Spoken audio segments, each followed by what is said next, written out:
Piers, do you agree? Do you agree that Donald Trump is mad, nuts, deranged, and mentally unfit for office? Do you agree with that?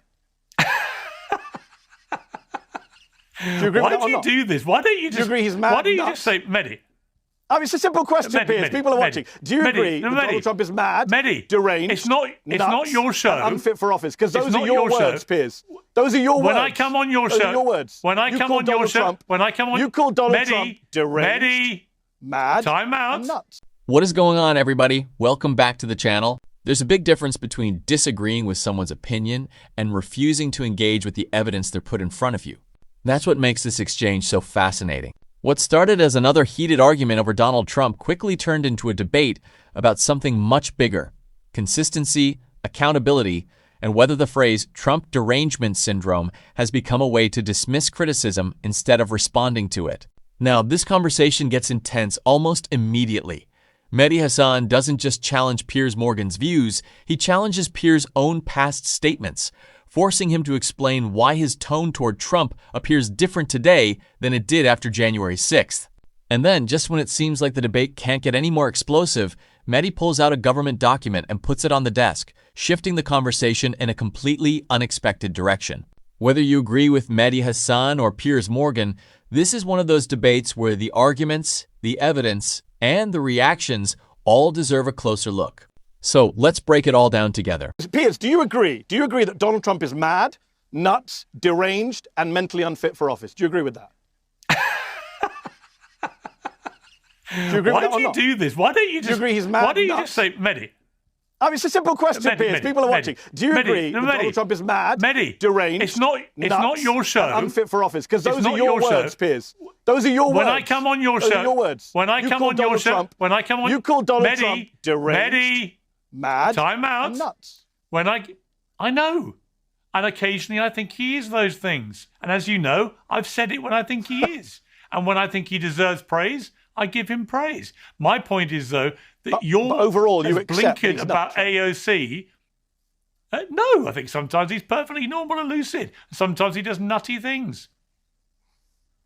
Most of the time. Come on, Piers. This is a man who rants about shark attacks, who talked about Arnold Palmer's penis at a rally, who did an impression of someone doing oral sex on a microphone at a rally. There's been no president like this. I hate George W. Bush, but I would put George Bush 100 times above Donald Trump in terms of intellectual and mental fitness for office. You cannot question any Democrat's intellectual fitness for office when you have supported this man, the most deranged man, your words, deranged, mad, nuts man, in office. Just to be clear, this is a man who couldn't find Taiwan on a map if his life depended on it. Mehdi, here's the problem. I'm afraid, listen, you know I like you, I respect you very much. You've built an amazing business with Zeteo. Congratulations. But one of the reasons Donald Trump got re-elected is that you guys have got literally Trump derangement syndrome. It plays into his hands. I prefer to be more even-handed with him. I prefer to praise him when he deserves it, and I prefer to whack him when he doesn't.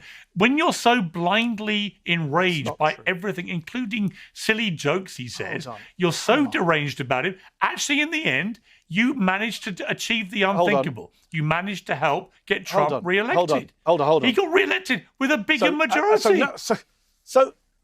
Do I get to speak? So, hold on. Let's just deal with a couple of things. The reason he got re-elected, I would argue, is the media gave him a pass. People like you, I came on your show on the eve of his election, and you were telling me all sorts of things. Oh, don't call him a Nazi, don't call him a fascist. Meanwhile, we have masked thugs pulling American citizens off the street. He's not a Nazi. In cold blood. He's not a Nazi. I was right about his fascism. You were wrong about his fascism. I was right that he would try and stay in office in 2021. You were wrong about that. His people are shooting Americans stay in office in 2021. Everything that I said would happen in a second term. He didn't stay in office. Piers, and you said he was he's nuts not a for that. Nazi, and he's not a fascist. Oh, my God.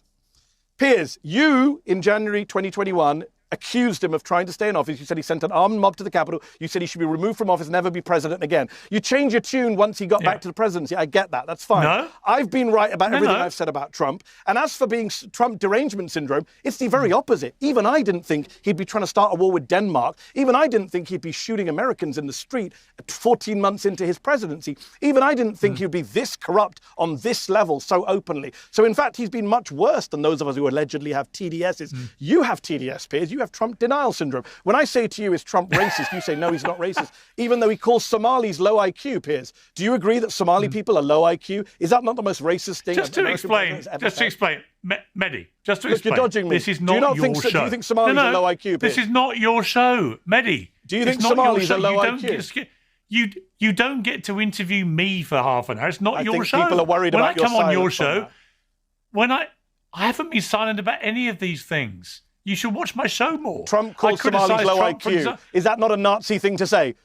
Is that okay? I'm not asking you a question. It's not a Nazi thing to say. No, I think it's not a Nazi thing to say. It is white supremacist rhetoric to call black people garbage and low IQ. The problem is, it's amazing that you're defending. Okay, Mehdi, amazing. Let's not talk at the same time. No, here's what I'm defending.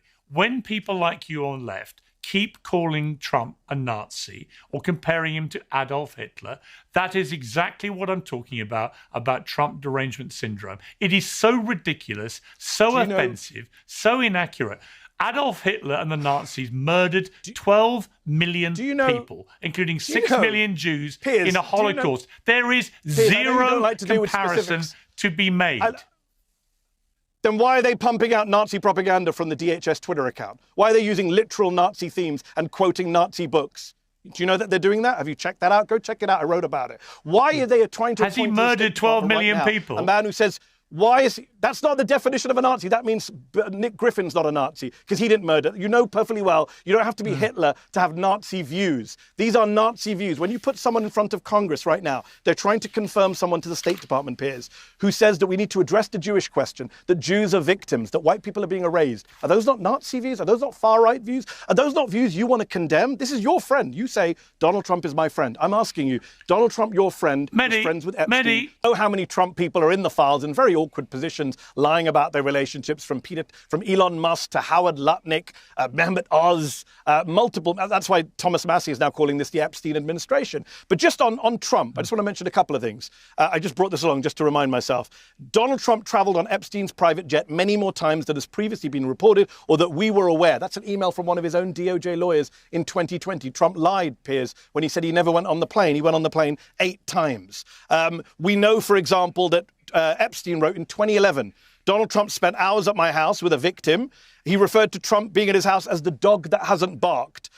He said in 2019, Trump knew about the girls. Now, he could be lying, Epstein. He's a horrible convicted sex offender. But the point is, we've not had full investigations. The media has barely touched this, Piers. There's been a lot of coverage of Prince Andrew and Thiel and Elon Musk and Reid Hoffman and all sorts of people. Katie Couric. There hasn't actually been that much coverage of Donald Trump's own relationship with Epstein as much as there should have been. If this was any other president or politician, this would be a huge scandal. And I agree with you on the kind of, we haven't got evidence of criminality, but I just want to show, this is in the Epstein files, right? This is page 21. This is a 21-page FBI a PowerPoint presentation. This is the page they have from last summer called Prominent Names. Donald Trump's at the top with 2 allegations in there. Now, I'm not saying those are proven allegations, but the idea that we as a media, that the American public's not even familiar with those allegations, I think we need to be talking much more about what a huge scandal this is. This debate wasn't really about who could interrupt the loudest.